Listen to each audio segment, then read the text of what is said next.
I know what I need to do. Spyro said with conviction as the world broke apart around him and Cinder, having just gotten hope from Ignitus' spirit. Just get out of here, Cinder. Spyro, no!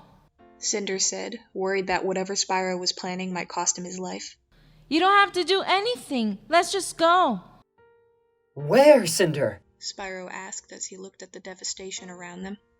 There'll be nothing left. The world is breaking apart.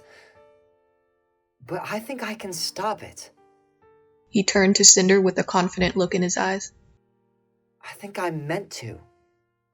Seeing his determined look, Cinder could tell there was no talking Spyro out of this. Still, there was no way she was going to leave his side. Then I'm with you. Touched by Cinder's devotion, Spyro's eyes shimmered a bit before he rose on his hind legs, threw his wings outward, and began to concentrate. As his magic built up, one thing came to Cinder's mind. If they didn't make it, there was something he needed to know, but she couldn't say it out loud. I love you, she whispered before all was consumed in a blinding surge of light.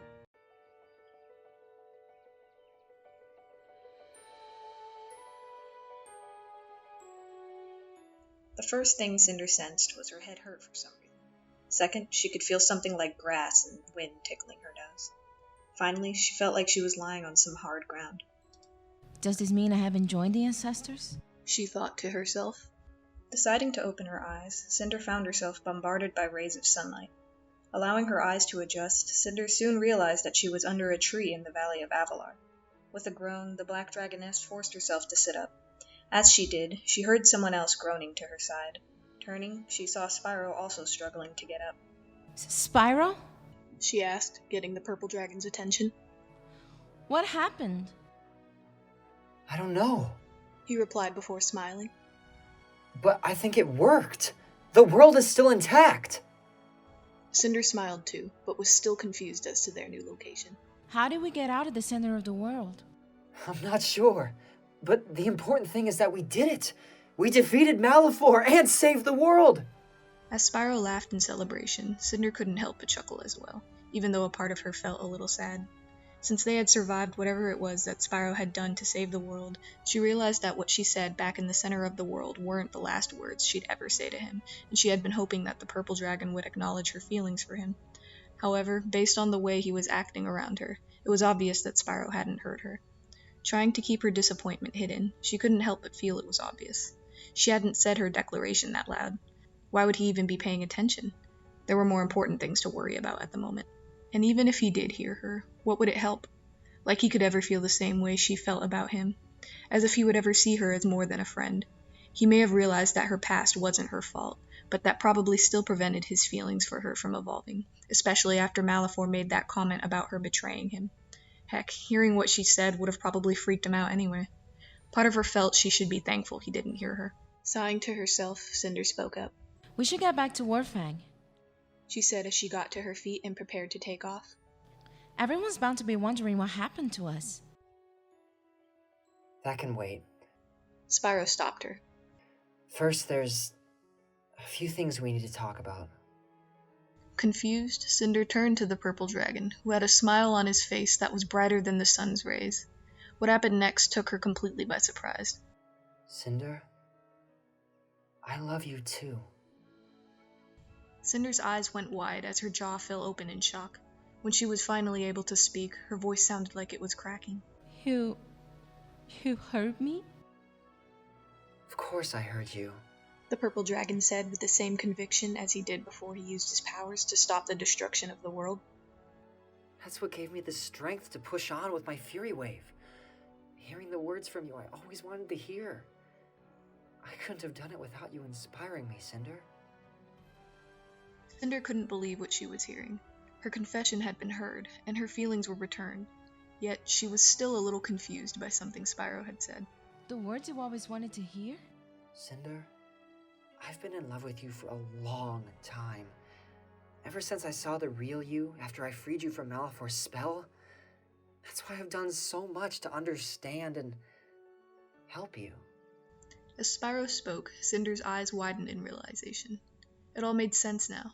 Everything Spyro had done for her, saving her in Convexity, trying to stop her from leaving the Dragon Temple, going to the Well of Souls to save her from becoming Malefor's servant again, his will to not fight her when Malefor temporarily took control of her. Why would he do all that just for her? At the time, she just thought he was being a true friend, but now it was obvious. He had been in love with her this whole time. It also meant that Spyro's feelings for her went back even further than hers for him. How could she not see it? Remember what I said when Malefor turned you against me? That I had nothing left to fight for? That's what I meant. Losing Ignitus. It was bad enough. Losing you. It would have been too much. You mean everything to me.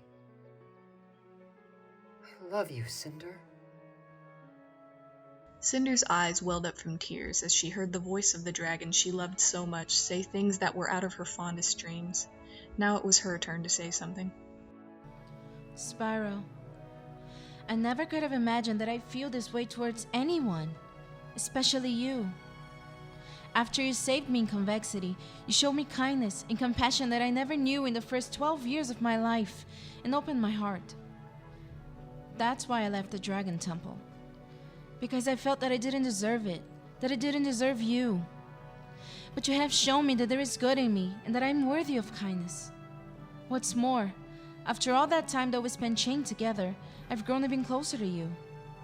I now realize how important you are to me. That's why I refused to leave your side when you fixed the world.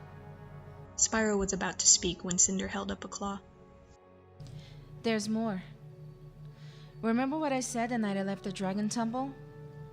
That my destiny was somewhere out in the world and I needed to find it? Well, I was wrong.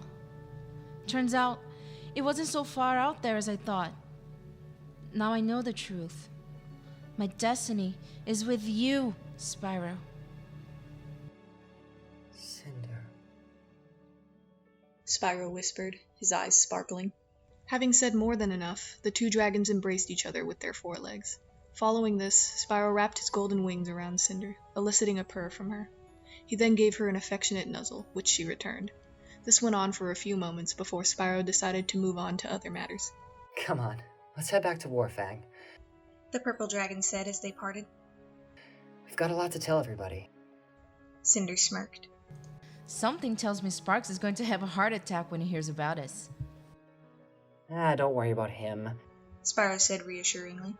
You two have been fighting all this time. It won't make much of a difference. Besides, I think he already knew he was fighting with his future sister-in-law. Cinder's eyes went wide, and she got hot under the scales from what Spyro just implied. Aren't we a little too young to be thinking about that? She asked, a small smile forming on her face from the idea. Maybe. Spyro conceded. But it doesn't hurt to think about the future, does it? He then gave her another nuzzle. Besides, I'm willing to wait as long as I need to for you. Touched by her new boyfriend's words, Cinder leaped into the air, Spyro following. The pair soared through the skies, taking in the beauty of the valley they weren't able to appreciate before because they were fighting for their lives at the time. They then stopped and met in midair, the love between them obvious in each other's eyes. Cinder then decided to have a little fun. Catch me if you can, She said as she flew off at high speed. Oh, you're on! Spyro cried, getting the hint and flying after her. The two then took off toward Warfang and their future together. Hello, I'm Master Spywalker, the voice of Spyro. Thank you for watching our video. You can find the link to the fan fiction in the description below. If you enjoyed it, be sure to let the author know. Leave a comment below if there are any Spyro fan fictions you would like to see us cover in the future. We also have other projects going on, including the Pure Light comic dub. If you wish to keep updated or help in any way, you can join our Discord server link below. Thanks again, and see you in the next video.